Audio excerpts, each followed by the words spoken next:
أعوذ بالله من الشيطان الرجيم. بسم الله الرحمن الرحيم.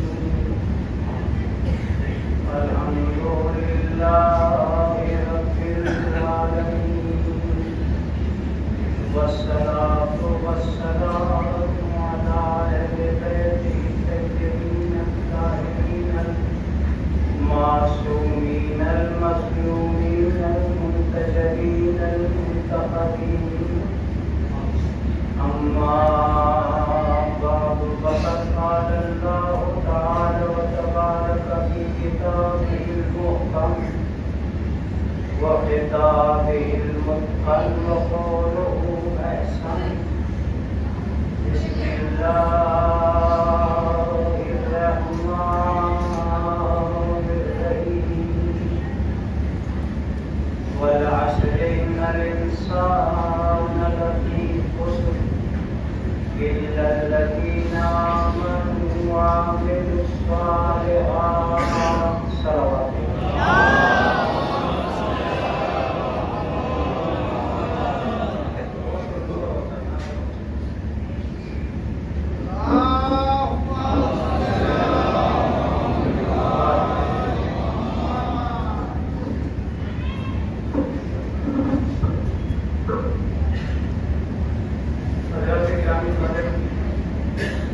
خالق کائنات قرآن مقدس میں انسان کو خطاب کرتے ہوئے ارشاد فرماتا ہے،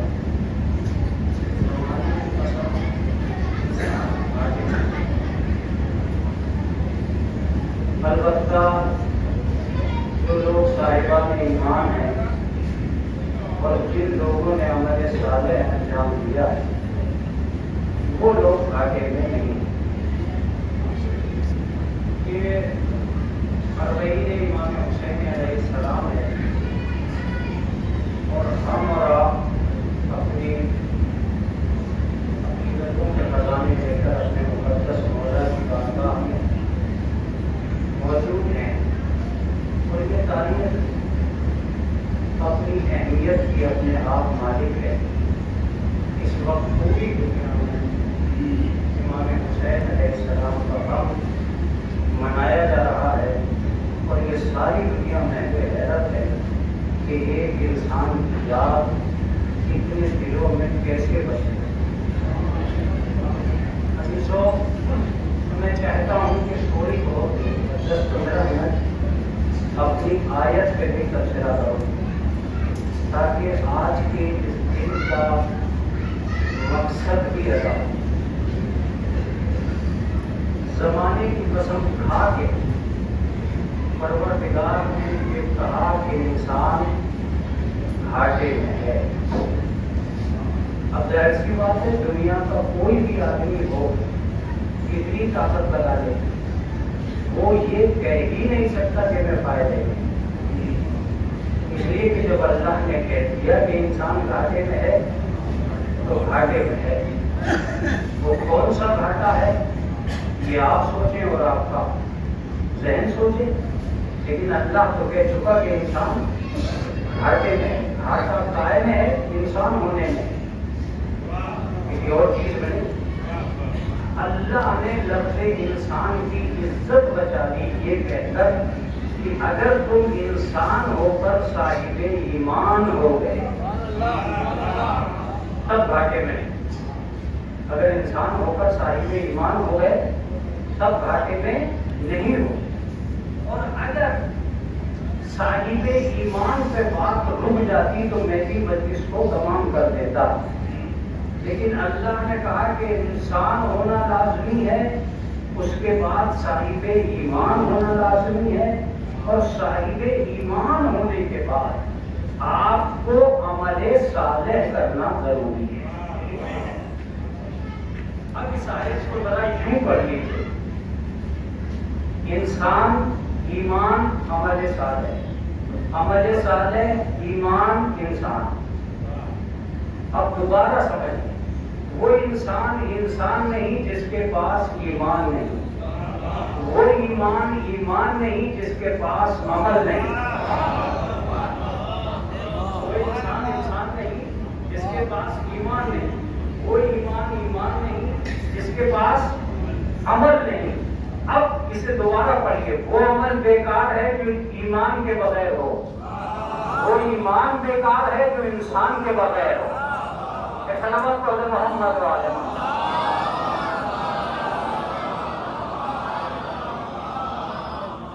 سب سے پہلے دو چار باتیں اس انسان کے لیے کر دی جائیں کہ جس انسان کو یہ کہا گیا ہے کہ صاحب یہ جو ہے وہ بہت بڑا انسان ہے، بہت اونچا انسان ہے، بہت اچھا انسان ہے، بہت پیمانے کا انسان ہے، بہت بڑھیا انسان ہے۔ اللہ نے کہا سب بڑھے، تم بڑھیا انسان ہو، اونچے انسان ہو، عمدہ انسان ہو، پکے انسان ہو، سب گھاٹے میں ہیں۔ کب فائدے میں ہوں گے؟ جب تم ایمان لے آؤ گے۔ اب لفظ ہے جو چارچے میں کامیاب ہونا چاہیے، اس لیے کہ انسان کی برادری نہیں ہے، ایمان کی برادری ہے۔ انسان تو سب ہے، ہر قوم میں انسان ہے، ہر جگہ انسان ہے، ہر شہر انسان ہے، کیوں نہیں بھائی؟ ہر موڑ پہ انسان ہے، لیکن اصل میں ایمان کی ایک برادری ہے۔ اللہ نے کہا میں فائدہ انسان کو نہیں دینے والا ہوں، میں صاحب ایمان کو فائدہ دینے والا ہوں۔ جب صاحب ایمان ہوگا تب فائدے میں ہوگا۔ صاحب ایمان ہونے کا مطلب کیا ہے؟ یہی آج کی میری بحث ہے۔ صاحب ایمان ہونے کا مطلب یہ ہے کہ نماز واجب ہے، یہ ہے ایمان۔ توجہ دیجیے گا، نماز واجب ہے، یہ ہے ایمان، پڑھنا ہے عمل۔ آپ مومن ہیں، نماز واجب ہے، ہم جانتے ہیں کہ نماز واجب ہے، ہم مومن ہیں، لیکن ایمان رکھتے ہیں۔ اگر آپ نہیں پڑھ رہے ہیں تو بات خالی ایمان تک نہیں آئے گی، عمل صالح تک پہنچے گی۔ اگر یہ جانتے ہو کہ نماز واجب ہے تو پڑھ کے بتاؤ کہ عمل ضروری ہے کہ نہیں ہے۔ اگر نہیں پڑھی ہے تو خالی ایمان سے کام چلنے والا نہیں ہے۔ میں بہت جلدی میں ہوں، میں بہت دیر نہیں لگاؤں گا، اور یہ بھی مجھے معلوم ہے کہ آپ کہاں جا کے جاگیں گے، ایسا بھی نہیں ہے کہ آپ نہ جاگیں گے۔ متوجہ رہیے گا، علم کا زیارت کرنا ایمان ہے، وفاداری کو دل میں پیدا کرنا عمل ہے۔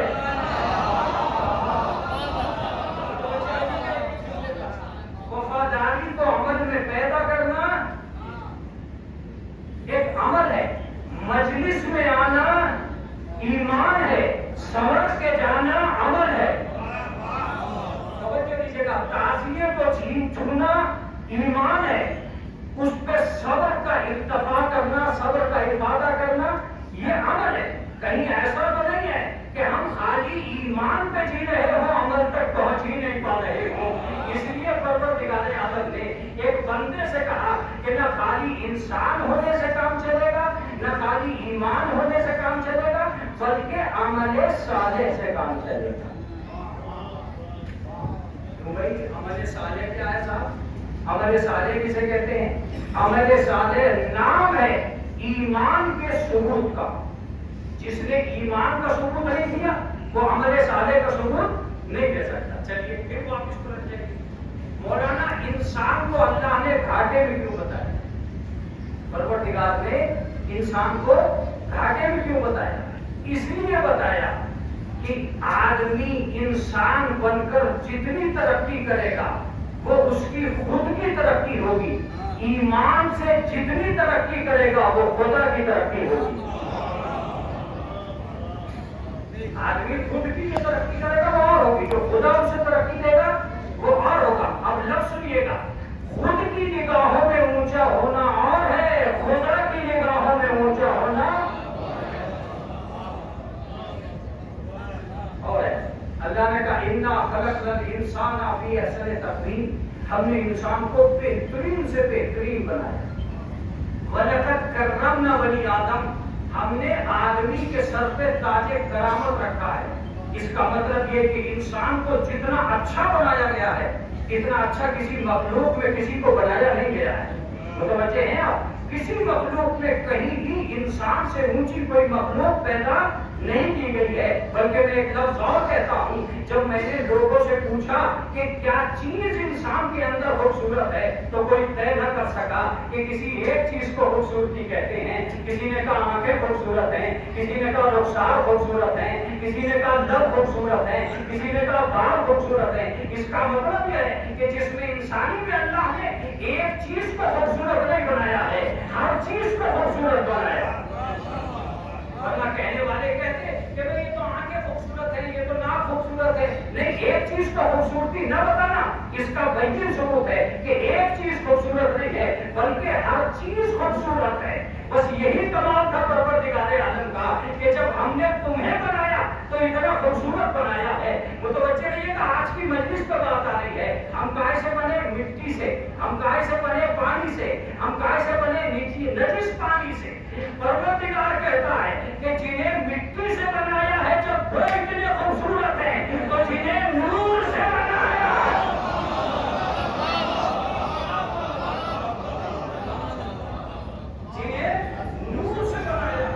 وہ کتنے خوبصورت ہوں گے۔ متوجہ ہیں؟ اب میں اپنی سیٹ پہ مجھے آنا پڑے گا، میں نہیں چاہتا تھا کہ میں آؤں، لیکن مجھے اپنی سیٹ پہ آنا پڑے گا۔ عزیزو، یہ بڑی عجیب و غریب بات ہے کہ ہم ان کا مقابلہ کرنے لگے جنہیں پروردگار عالم نے شاید بھیجا ہی ہمارے لیے تھا۔ یہ لفظ کمزور پڑ گیا تو میں سمجھا، یہ کمزور پڑ گیا تو دوسری بات کہو۔ ہم پستیوں میں رہتے اگر بلندیوں سے آج محمد نہ آتے۔ کیا لفظ ہے؟ ہم پستیوں میں رہتے اگر بلندیوں سے آج محمد نہ آتے۔ یہ ان کا کمال تھا کہ وہ وہاں سے یہاں آئے تاکہ یہاں والوں کو وہاں لے جائیں۔ آسان لفظوں میں بات کر رہا ہوں، زیادہ آیتیں نہیں پڑھ رہا ہوں، آسان لفظوں میں بات کر رہا ہوں۔ یہ مت سوچ لینا کہ محمد زمین پہ کیوں آئے، یہ مت سوچ لینا کہ علی زمین پہ کیوں آئے، یہ مت سوچ لینا کہ حسین زمین پہ کیوں آئے، یہ مت سوچ لینا کہ حسن زمین پہ کیوں آئے۔ صرف اس لیے آئے تھے کہ اگر وہ نیچے نہ آتے تو کوئی چیز اوپر نہ جاتی، کوئی چیز اوپر نہ جاتی۔ یہ انہی کا کمال تھا کہ قرآن کو نیچے آنا سکھا دیا، دعاؤں کو اوپر جانا سکھا دیا۔ یہ انہی کا کمال تھا کہ قرآن کو نیچے آنا سکھایا، دعاؤں کو اوپر جانا سکھایا۔ اگر ہم نہ آئے ہوتے تو اس کائنات کے بس کا روک نہیں تھا کہ یہ پوری کائنات بلندیوں کو چھو جاتی۔ یہ بلندیوں کو تب چھو پائے جب انہوں نے ہمیں دیکھا۔ بلکہ میں تو لفظ کہتا ہوں کہ ہم میں اور ان میں فرق یہ ہے کہ ہم عوام بن کر آئے ہیں، وہ امام بن کر آئے ہیں۔ کیا اس سے بڑی بات ہو سکتی ہے؟ نہیں نہیں نہیں نہیں۔ ہم پڑھنے کے لیے آئے ہیں،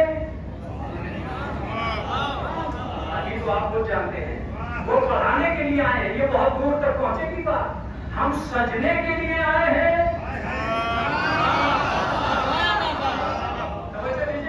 وہ سجانے کے لیے آئے ہیں۔ آخری لفظ ہے، ہم لینے کے لیے آئے ہیں، وہ دینے کے لیے آئے ہیں۔ ہم لینے کے لیے آئے ہیں، وہ دینے کے لیے آئے ہیں۔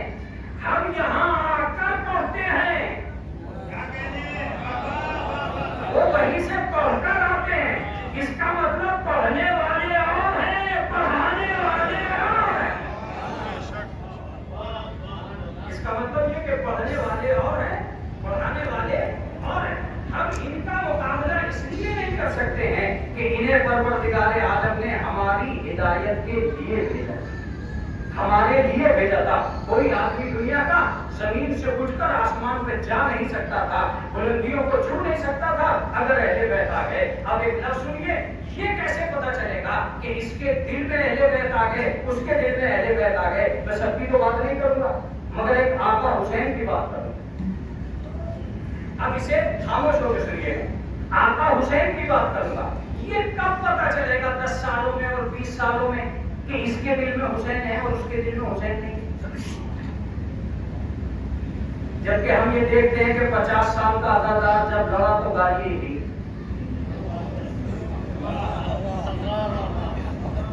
بچے ہیں.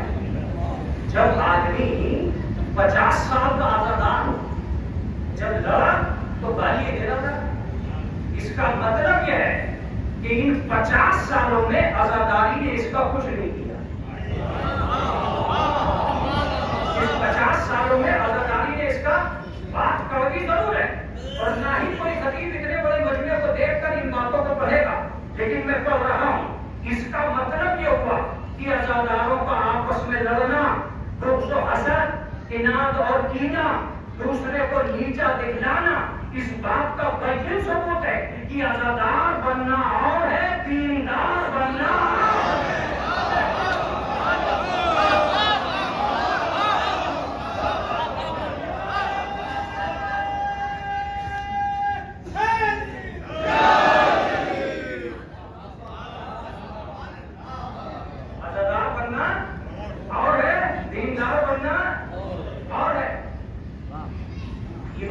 یوٹیوب پہ ہے اور مشہور ہے. تم آج تک طے ہی نہ کر سکے کہ تم جا کہاں رہے ہو, مجلس میں جا رہے ہو کہ حسین تک جا رہے ہو. مجلس تک جانا اور ہے, حسین تک جانا اور ہے. بہت سے لوگ مجلس تک آئے ہیں, حسین تک نہیں پہنچے ہیں. اگر حسین تک پہنچ گئے ہوتے تو صبر آ جاتا, اگر حسین تک پہنچ گئے ہوتے تو وفا آ جاتی, اگر حسین تک پہنچ گئے ہوتے تو دین آ جاتا, اگر حسین تک پہنچ گئے ہوتے تو مذہب آ جاتا. میرا جملہ سنیے, کوئی بھی اس دھوکے میں نہ رہے کہ پروردگار عالم کو چھوڑ کر حسین ہمیں بخشوا دے گا. کوئی اس دھوکے میں نہ رہے کہ پروردگار عالم کو چھوڑ کر حسین ہمیں بخشوا دے گا. ہم حسین کو اللہ کے مقابلے میں نہیں لا سکتے, اس لیے نہیں لا سکتے کہ حسین طے کر چکے ہیں کہ پروردگار میرا وہ ہوگا جو تیرا ہوگا.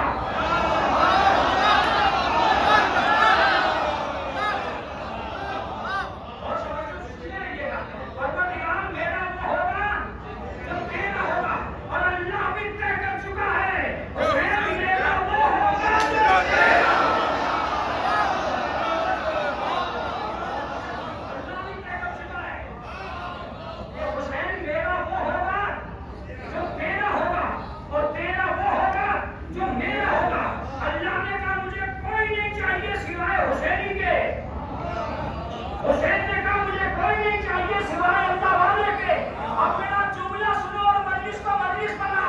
مسجد میں اس لیے جاؤ کہ حسین مل جائے, مجلس میں اس لیے آؤ کہ اللہ مل جائے.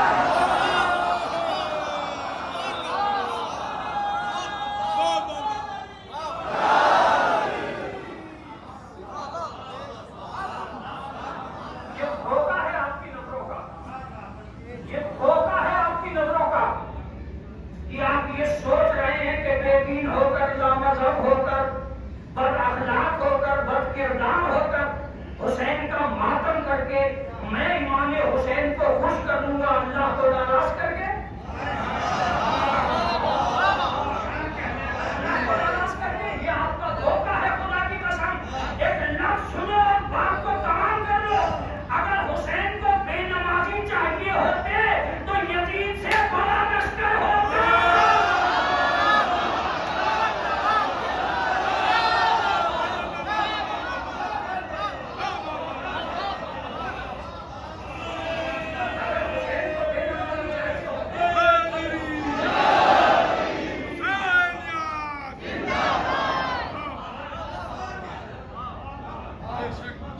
اگر حسین کو بدکردار چاہیے ہوتے تو یزید سے بڑا لشکر ہوتا, اگر غدار چاہیے ہوتے تو یزید سے بڑا لشکر ہوتا. مگر آقا حسین کا کمال یہ تھا کہ آقا حسین خالی مومنوں کا لشکر نہیں لاتے, لشکر حسین میں ایک بھی منافق بھی نہیں تھا.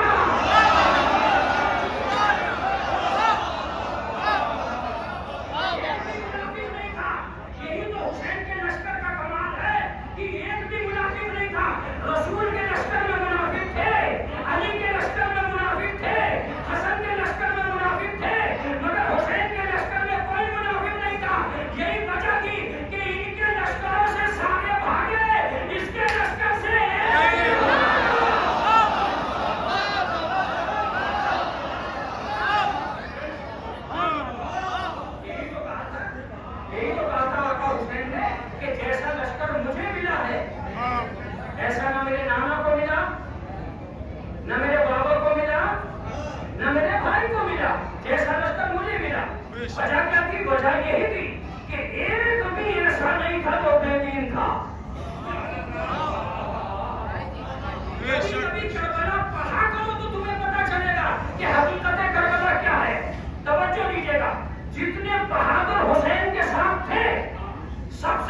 چلے جاؤ.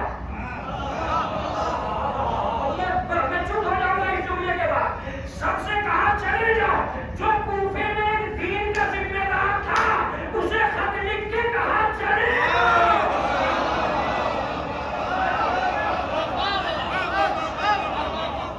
اسے خط لکھ کے کہا چلے جاؤ. من الحسین الى الرجل الفقی حبیب ابن مظاہر اسدی. یہ خط میں لکھ رہا ہوں اپنی جانب سے جو حسین ابن علی ہوں اس آدمی کی جانب جو فقیہ مذہب و دین ہے. اس سے بڑا دیندار کون ہوگا جسے حسین جیسا دیندار کہتے. اس سے بڑا فقیہ کون ہوگا جسے حسین جیسا. میرے مولا آپ یہ بھی لکھ سکتے تھے من الحسین الى الرجل الصدیق. میرے دوست کی طرف یہ خط ہے. فقیہ کی سند کیوں ہے؟ کل کو تمہیں کوئی ملک نہ پھنسا دے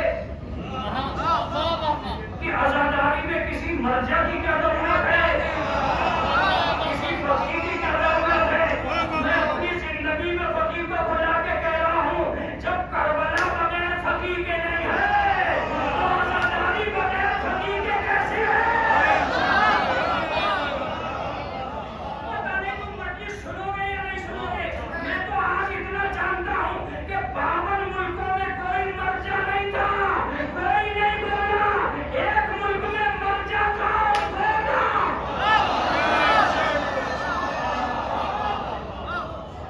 ایک ملک میں مرجع تھا اور بولا. میں نے کہا تم کیوں بولے؟ میں اپنے اہل سنت بھائی کا جملہ سناتا ہوں آپ کو. اپنا تو میں پڑھ چکا, وہ تو تم یوٹیوب پہ سنتے رہتے ہو, اسے نہیں پڑھوں گا. میں ایک سنی بھائی کا وہ میرے پاس بیٹھے ہوئے تھے, اپنے جرگے کے بہت بڑے آدمی بھی ہیں ماشاء اللہ. میں نے ان سے پوچھا کہ کیا ہو رہا ہے, 52 ملک بول کیوں نہیں گئے, ایک ہی ملک کیوں بول رہا ہے. چپ ہو جاؤ مولانا, بات تو وہی ہے جو کل تھی.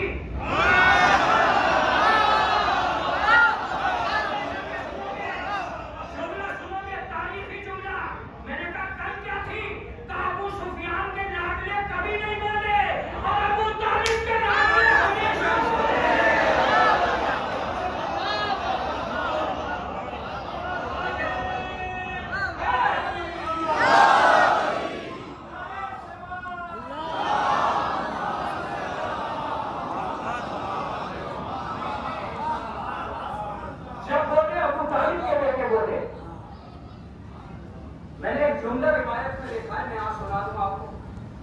جناب ابو طالب سے جب رسول اللہ کے پتھر مارے گئے اور رسول اسلام زخمی ہو کر اپنے گھر آئے اور جناب ابو طالب نے ان کے زخموں کو صاف کیا, تو اس کے بعد ان کا منہ چومتے جاتے تھے اور یہ کہتے جاتے تھے انی اوہامی ابدا, میں ہمیشہ تیری حفاظت کروں گا.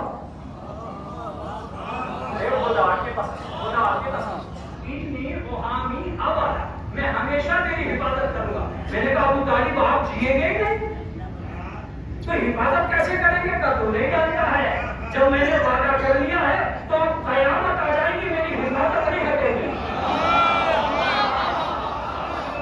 اب قیامت آ سکتی ہے, میری حفاظت نہیں ہٹے گی. میں نے کہا کیسے؟ تو میں روح بدلوں گا اور نام بدلوں گا, حفاظت میں ہی کروں گا. میں نے کہا کیسے؟ کہ جب میں نہیں رہوں گا تو علی کی شکل میں شب ہجرت آ جاؤں گا حیدر کرار بن کر. علی کی شکل میں شب ہجرت آ جاؤں گا حیدر کرار بن کر. جب جنگ موتا میں پہنچوں گا تو علم اٹھاؤں گا جعفر تیار بن کر. جملہ سنیے, جب دنیا یزید بن کے آئے گی میں سامنے آؤں گا عباس علمدار.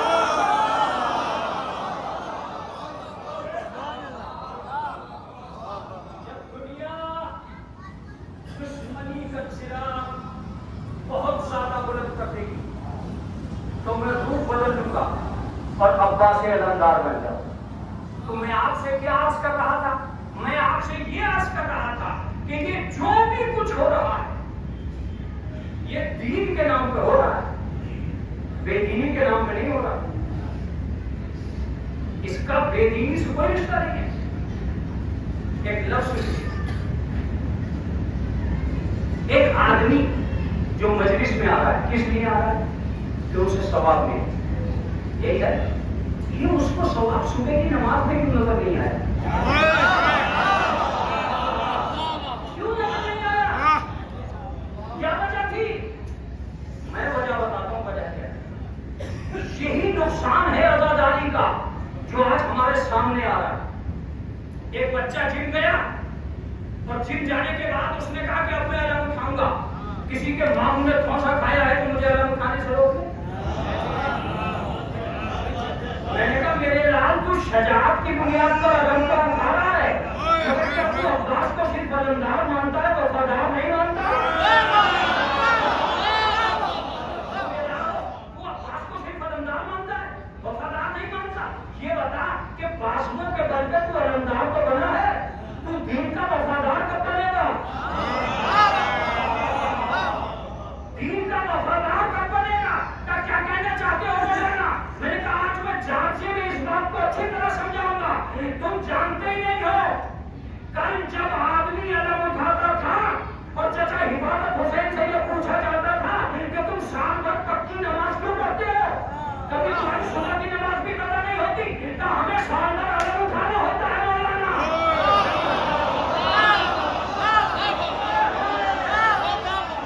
انہوں نے مجھ سے کہا ہے کہ مولانا مجھے علم اٹھانا ہوتا ہے اور میں جانتا ہوں کہ اتنی طاقت بدن میں نہیں ہے جتنی حکمت نماز میں ہے.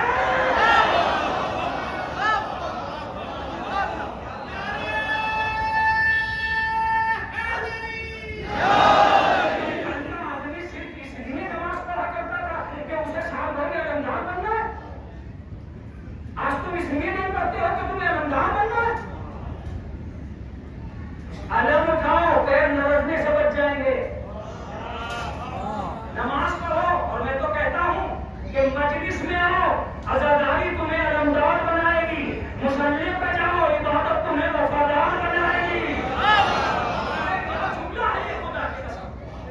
مسجد میں جاؤ تمہیں وفادار بنائے گی.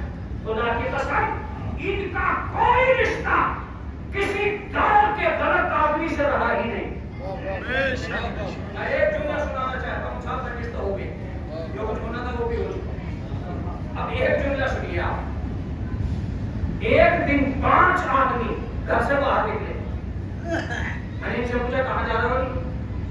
کہا ہم ہیں پنجتنے پاک. میں نے کہا کیوں نکلے آپ گھر سے؟ کہا ہم یہ طے کرنے جا رہے ہیں کہ اس کائنات کا سب سے بڑا سچا کون ہے. سب سے بڑا سچا اور یہی ہے نا مباہلہ اسی کو کہتے ہیں نا. آپ کے عقیدے کمزور ہیں. اگر بات یہی طے کرنا ہوتی کہ دنیا میں سب سے بڑا سچا کون ہے تو یہ اگر گھر میں بھی بیٹھے رہ جاتے تب بھی قیامت تک لوگ انہیں کو سچا مانتے. اب غور کر لیجیے گا. کیا آپ کا عقیدہ یہ ہے کہ اگر یہ 5 نہ جاتے تنہا رسول اللہ جاتے تو کیا ہار کے چلے آتے؟ اگر ساری کائنات بھی رسول کے جھٹلانے پہ آ جاتی تو رسول ہی سچے ہوتے. سب کو جھوٹا بننا پڑتا. اس کا مطلب مسئلہ سچے کو بتانے کا ہے ہی نہیں. مسئلہ یہ ہے ہی نہیں کہ یہ دنیا کے سب سے بڑے سچوں کو پہچانوانے گئے تھے. تو میں نے کہا پھر آپ جا کیوں رہے ہیں؟ تو ہم تو صرف اس لیے جا رہے ہیں کہ یہ بتا سکے کہ قیامت تک کے جھوٹے کون ہیں. قیامت تک کے جھوٹے کون ہیں؟ سیدھی سیدھی بات ہے. جو آج محمد کے مقابلے پہ آیا وہ جھوٹا, کے مقابلے پہ آیا وہ جھوٹا, مقابلے پہ آیا وہ جھوٹا, اس کے بعد جو حسن کے مقابلے پہ آیا وہ جھوٹا, اس کے بعد جو حسین کے مقابلے پہ آیا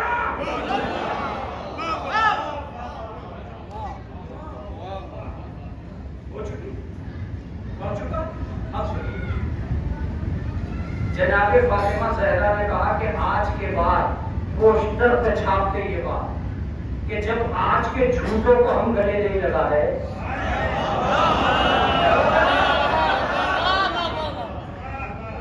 تو کل کے جھوٹوں کو ہم گلے لگائیں گے. ایک لفظ اور سنیے، جب ہم نے میدان مباہلہ میں جھوٹوں کو نہیں بخشا تو میدان محشر میں کیا بخشیں گے؟ اس کا مطلب یہ ہے کہ امام حسین اگر ہم تک پہنچیں گے تو ایک ہی طاقت کے ذریعے پہنچیں گے، اور اس طاقت کا نام ہے دین۔ کیا ہے؟ دین۔ ایک لفظ تو حدیث کا سن لیجیے، من اطاع اللہ فہو لنا ولی، جو اللہ کی اطاعت کرے گا وہ ہمارا دوست ہوگا۔ کیا کہا میں نے؟ جو اللہ کی اطاعت کرے گا وہ ہمارا دوست ہوگا۔ ومن عصى اللہ فہو لنا عدو، جو اللہ کی معصیت کرے گا وہ ہمارا دشمن ہوگا۔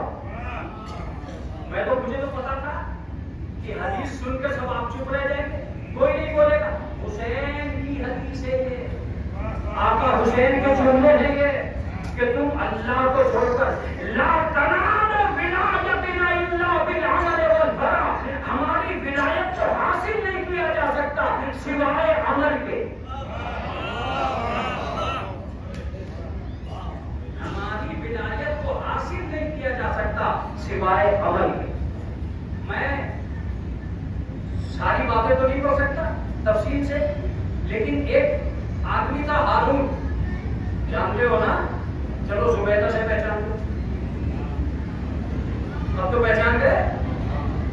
زبیدہ جنت لے چکی تھی، اگلے دن خواب میں ہارون نے دیکھ لیا کہ زبیدہ کا محل تو جنت میں ہے، تو وہ گیا۔ اور اس نے جانے کے بعد بہلول سے کہا، بہلول جنت کیا کر رہے ہو؟ کہا جنت میں گھر بنا رہا ہوں۔ پہلی بات تو یہ ہے کہ مٹی کا ایک تودا، مٹی کا ایک گھروا، اس میں پیر، اور تصور جنت کا، تصور جنت کا، اس کا مطلب جس کے دل میں علی ہو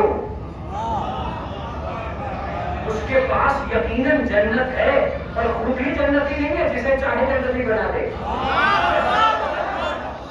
جسے چاہے جنتی بنا دے، یہ طے ہے۔ کہا کہ بیچو گے؟ کہا کل بھی بیچی تھی، کہا مجھے معلوم ہے 4 دینار میں دے دی تھی تم نے، آج کار بھی بیچوں گا۔ کہا کیا قیمت ہے؟ کہا پوری حکومت۔ کہا کیا کہہ رہے ہو؟ کہا میں جانتا ہوں تو حکومت نہیں چھوڑ سکتا، میں جنت نہیں چھوڑ سکتا، میں جانتا ہوں میرے دل میں کیا ہے، میرے دل میں جنت کا شوق ہے ہی نہیں، اگر ہوتا تو میں کل ہی دے دیتا، لیکن آج کا سودا بدل گیا ہے۔ کہا کیسے؟ کہا پوری حکومت کا کچھ کم کر لو، کچھ لینے کے بعد کر لو، کچھ سفارش لگا لو۔ کہا کبھی نہیں، میں نے کسی جھوٹی روایت میں بھی نہیں دیکھا کہ بہلول نے ہارون کو جنت دے دی ہو۔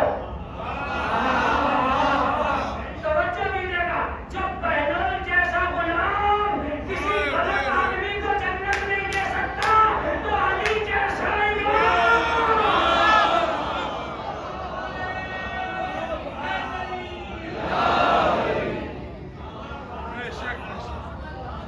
یہ باتیں نہیں ہوتے خدا کی قسم، یہ ہمیں اور آپ کو سنبھالنے کے لیے بات ہے۔ کہتے یہ بھول جاؤ، یہ ساری پرابلمز، یہ ساری پریشانیاں جو آ رہی ہیں صرف اس لیے آ رہی ہیں کہ ہم نے یہ سوچ لیا ہے کہ بس ہم بخشے گئے، کوئی بغیر حسین کے نہیں بخشا جائے گا۔ یہ بھی کہے مگر جسے حسین چاہیں گے وہی تو بخشا جائے گا، تمہارے کہنے سے تھوڑی بخشا جائے گا کہ صاحب کہہ دیا تو بخشے جائیں گے، نہیں، تمہارے کہنے سے کچھ نہیں ہوگا، جسے حسین چاہیں گے وہ بخشا جائے گا، اگر حسین نہیں چاہیں گے تو بخشے جانے کا سوال نہیں۔ یہ وجہ ہے کہ ہمیں تلاش کرنا چاہیے کہ ہماری عزاداری ہمارے اندر کیا پیدا کرے۔ میں ایک لفظ کہا کرتا ہوں اور بڑا عجیب و غریب لفظ بھی ہے وہ، کہ عزاداری میں ایک ہی چیز تھی کہ حسین چاہتے تھے کہ بندہ عزاداری کے ذریعے دینداری تک پہنچے۔ سال بھر میں تمہیں قسم کھانی چاہیے کہ تمہارے اندر کتنا دین پیدا ہو گیا ان مجلسوں کو لے۔ میں اگر ایک بچے کو ابھی کھڑا کر دوں اور کہوں کہ بیٹے کلمہ سنا ڈھنگ سے، نماز سنا ڈھنگ سے، قرآن مجید کی کتنے سورے تجھے یاد ہے؟ سب مل ہو جاؤ گے مل. یہ ہے دین سے غفلت، یہ ہے دین سے غفلت کہ سال بھر آپ رہے اور آپ نے قرآن مجید کے 5 سورے یاد نہیں کیے. کیوں؟ قرآن سے محبت نہیں کیا. وہ بندہ جو نوحہ پڑھنا جانتا ہے کبھی تمہیں قرآن پڑھ کے نہیں سناتا ہے؟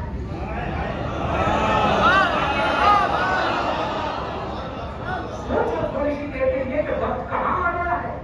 اللہ نے کہا قرآن پڑھو، بندے نے کہا کیا پڑھ گیا.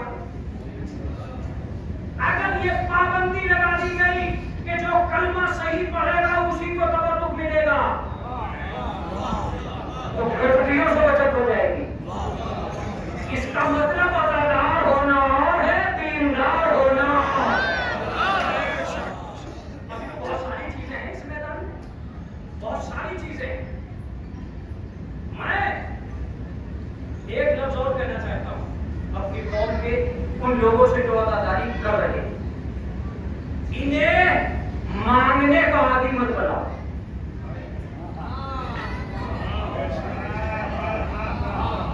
تبرک بانٹ بانٹ کر ان کے ہاتھ پھیلانے کی عادت مت ڈالو.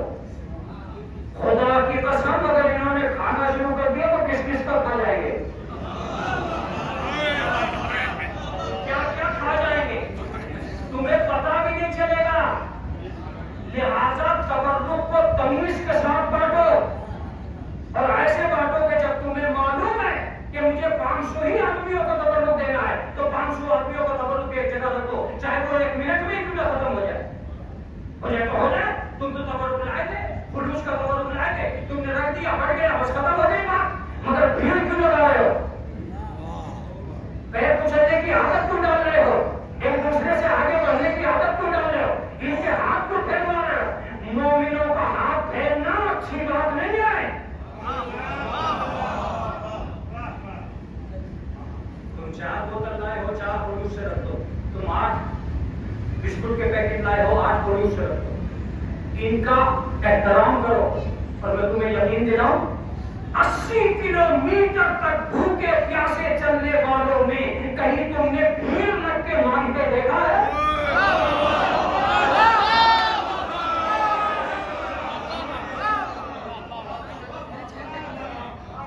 کہیں تم نے بھیڑ رکھ کے مانگتے دیکھا ہے؟ کتنے کروڑ تھے؟ کتنے کروڑ تھے؟ کہیں بھیڑ لگی؟ نہیں لگی.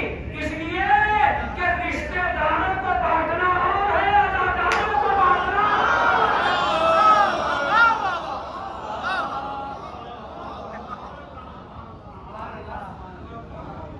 اس طرح بانٹو. کون منع کر رہا؟ ایک میز پر سجاؤ. تم 100 بوتلیں لائے ہو، تم 100 پیکٹ لائے ہو دودھ کے، میز پر سجا دو. اگر ایک ہی آدمی 100 کے 100 ٹھکا لے جائے تم سجدے میں گر جانا. پروردگار میں بھی نیاز بڑھ گئی. تبرک تو واقعی اس لیے جاتا ہے کہ دونوں کی نیتیں پہچانی جائے. بانٹنے والا امانتدار کتنا ہے، لینے والا لالچی کتنا ہے.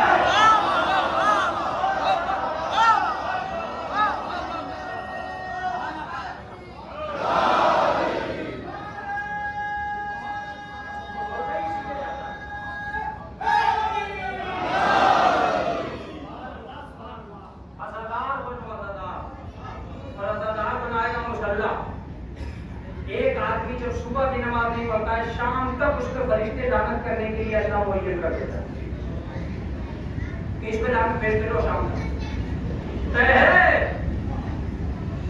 عید سے چھٹکارا نہیں مل جائے گا. CCTV کیمرہ کندھے پہ ہے، وہ تو لکھے جائیں گے.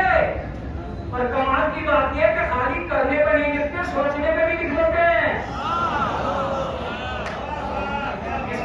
کیمرہ باہر ہی کام نہیں کر رہا ہے، اندر بھی کام کر رہا ہے. نیتوں سے واقف ہے پروردگار عالم. تو اب ایسا انسان جو صبح کو اللہ کو نہ مان کر چلا ہے وہ شام تک حسین کو کیا مانے گا؟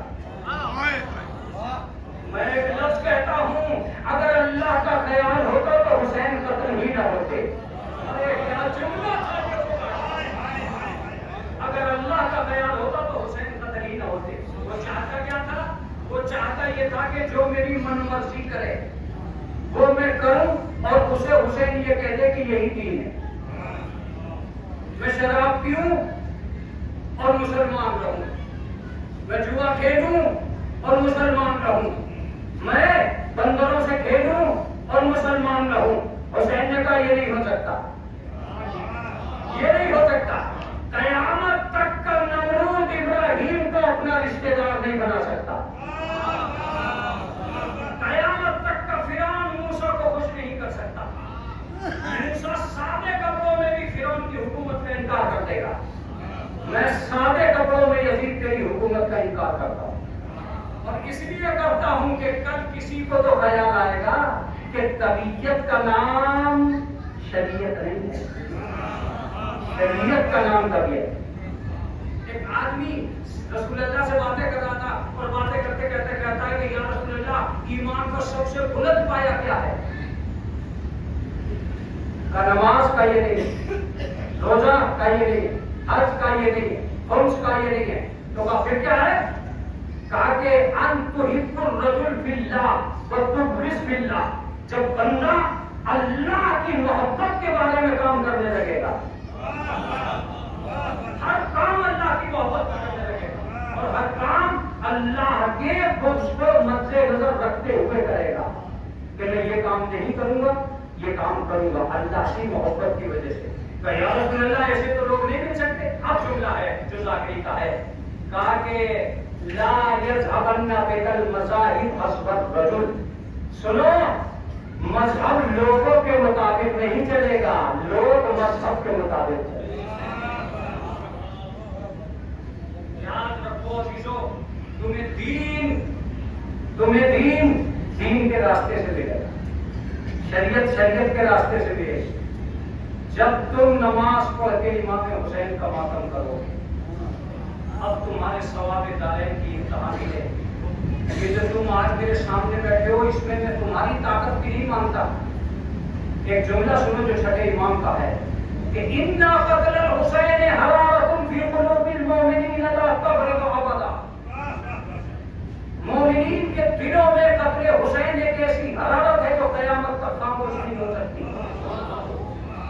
اس کا مطلب یہ کہ ایک دن امام کی زبان پہ یہ جملہ آ گیا تھا کہ ہمارا قتل مومنین کے دلوں میں حرارت پیدا کرتا رہے گا چاہے قیامت ہی کیوں نہ آ جائے.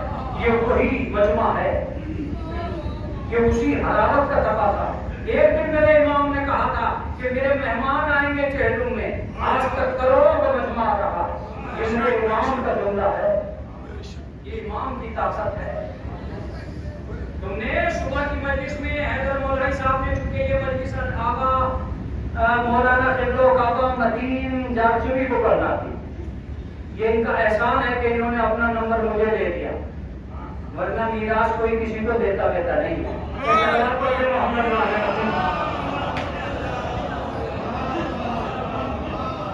انہوں نے بیچاروں نے یہ پتہ نہ کیسے کر دیا, بڑا مشکل ہوتا ہے مگر کر دیا. اور میں بھی بہت دیر بیٹھا رہا, حالانکہ میں سننے کے موڈ میں آیا کہ میں بھاگا ہی اس لیے تھا, راتوں رات بھاگا تاکہ میں اپنے لوگوں کے درمیان میں جھیلوں کرنے پہنچ جاؤں. اور دیر سے پہنچا ورنہ جلوس نہیں پہنچا. جلوس آج جلدی میں تھا اس لیے کہ جمعے کا دن تھا.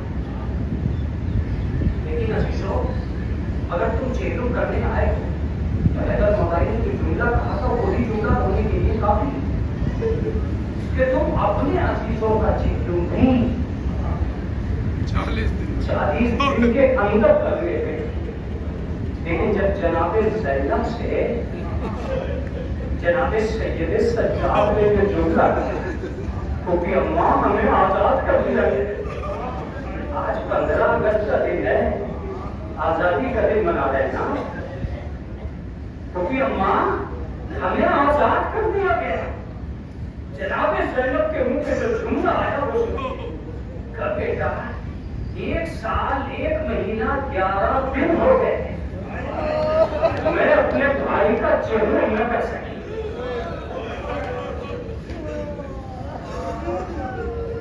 میں اپنے بھائی کا چہرہ رونا, جتنا رونا چاہو رونا, لیکن اس سے پہلے میں تم سے ایک جملہ کہوں, تم ابھی تک اتنا نہیں روئے ہو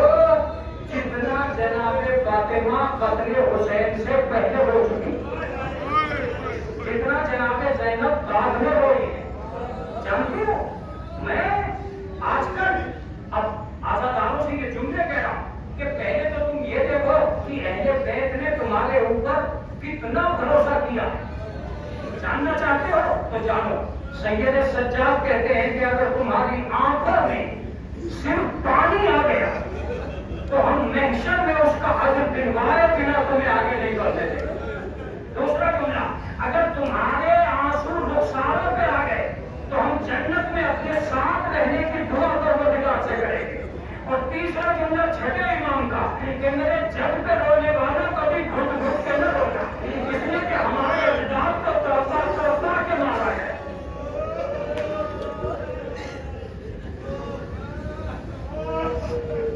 امام زمانہ فرماتے ہیں میرا سلام ہے اس جسم پر نہ جو زمین پہ کام زمین پہ۔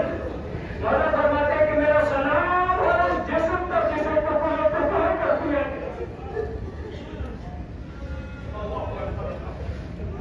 تمہاری آوازیں بلند ہو گئی، ابو بصیر روتے ہوئے آئے، رومان آنسوؤں سے تر تھا کہ ابو بصیر ایسے مت رویا کرو، ایسے رویا کرو جیسے کسی گوریا کا جوان بیٹا مار رہا ہے۔ تم نے سن لیا؟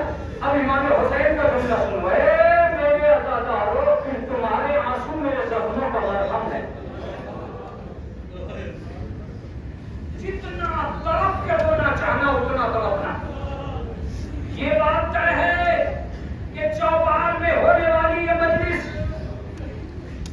اگلے برس آئے گی، تم اگلے برس اس مجلس کے لیے پھر آؤ گے۔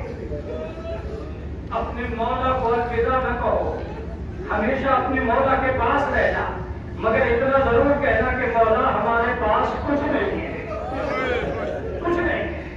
میں تم سے بس ایک ہی جملہ کہوں گا کہ اگر تم یہ کہنا چاہتے ہو کہ رات شب داری تھی، رات بھر جاگتے رہے، پھر اس کے بعد عشرہ تھا، عشرے میں سارا دن کبھی نماز میں تھے، کبھی جلوس میں تھے، کبھی مجلس میں تھے، اب اٹھا نہیں جا رہا ہے مولانا، تھک گئے ہیں مولانا، یہ بات تم کہہ سکتے ہو، لیکن کبھی سید سجاد سے پوچھا، کبھی زینب سے پوچھا، کبھی ام کلثوم سے پوچھا،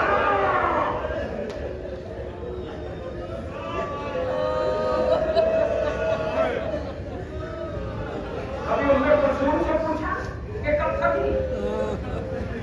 ہاں، مجھے کوئی روایت نہیں ملتی کہ کہیں تھکی ہو جناب زینب، لیکن ایک جگہ کہا، جب جناب فضہ نے حبشیوں سے کہا کہ تمہارے خاندان کی بیٹی کو پیٹا جا رہا ہے، تم دیکھ رہے ہو، تو سارے حبشی سامنے آ گئے، تو جناب زینب نے نجف کا رخ کر لیا، آواز دی بابا، ارے پولیس کو پہچاننے والے ہیں۔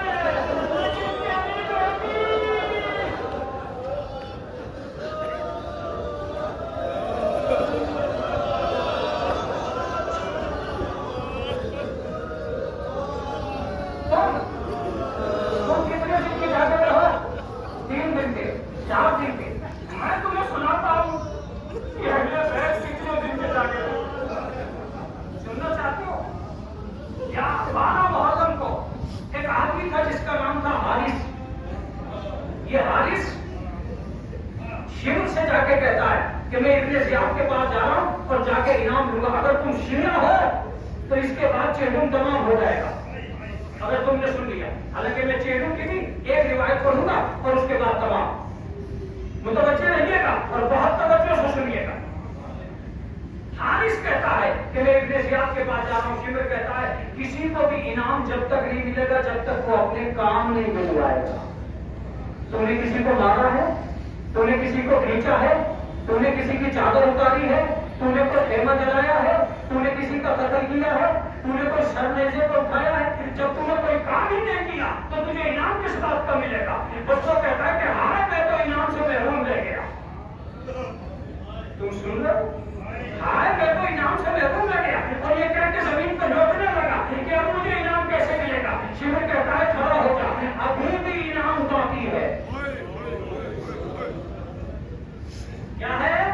ابھی بھی انعام باقی ہے، ابھی ابھی بھی کام باقی ہے کیا؟ کیوں کہ حسین تو قتل ہو چکے مگر حسین کی بہن باقی ہے. اللہ اکبر. میں تو کبھی کبھی مجلس تمام کر دیتا جب میرے ساتھ عمر صاحب کے پاس تک یہ عمر صاحب کے پاس گیا. عمر صاحب اسے خیموں کے پاس لایا. کہا سن تو یہی چاہتا ہے نا کہ تجھے کام مل جائے؟ کہا ہاں حاکم مجھے کام دے دے. کہا یہ تعزیانہ لے لے. اور وہ جو عورت بیٹھی ہے جس کا نام زینب ہے تیری ڈیوٹی یہ ہوگی کہ اس پورے سفر میں وہ سونے نہ پائے.